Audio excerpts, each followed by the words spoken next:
आज आपण कैरीचं पन्हं बनवूयात। मी ते कैरी कुकरमध्ये शिजायला ठेवते। 3 शिट्ट्या काढून घेऊया।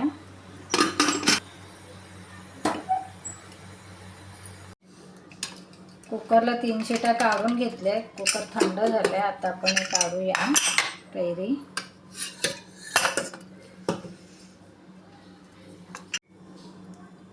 कैरी गरम आहे। आपण या प्लेटमध्ये काढून घेऊया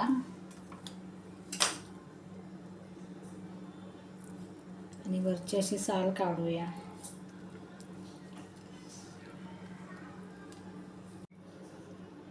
साल काढून घेतलेली आहे। आता आपण हे आंब्याचा पल्प काढून घेऊया।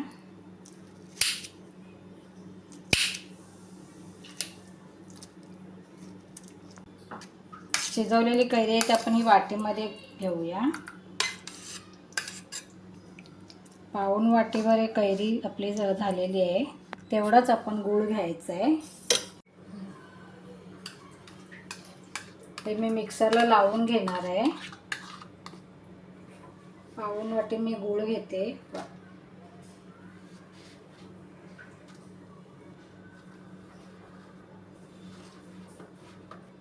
पाऊण वाटी मी गूळ घेतला। हे आपण दोन्ही आता मिक्सरला लावून घेऊया।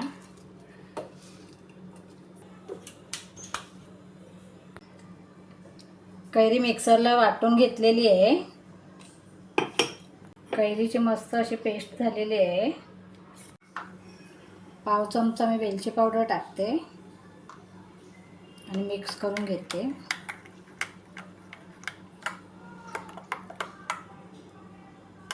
व्यवस्थित मिक्स करून झालेलं आहे। आता आपण एका ग्लासमध्ये पन्हं बनवून घेऊया।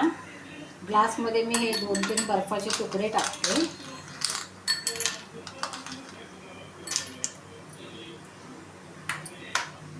दोन चमचे कैरीचा पल्प बनवून घेतला आपण, तो टाकते।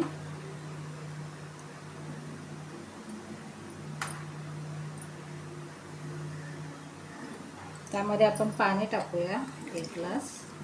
व्यवस्थित मिक्स करून घेऊया। व्यवस्थित मिक्स करून घेतलं आहे। वरून जर आपण ही कच्ची कैरी किसून टाकूया।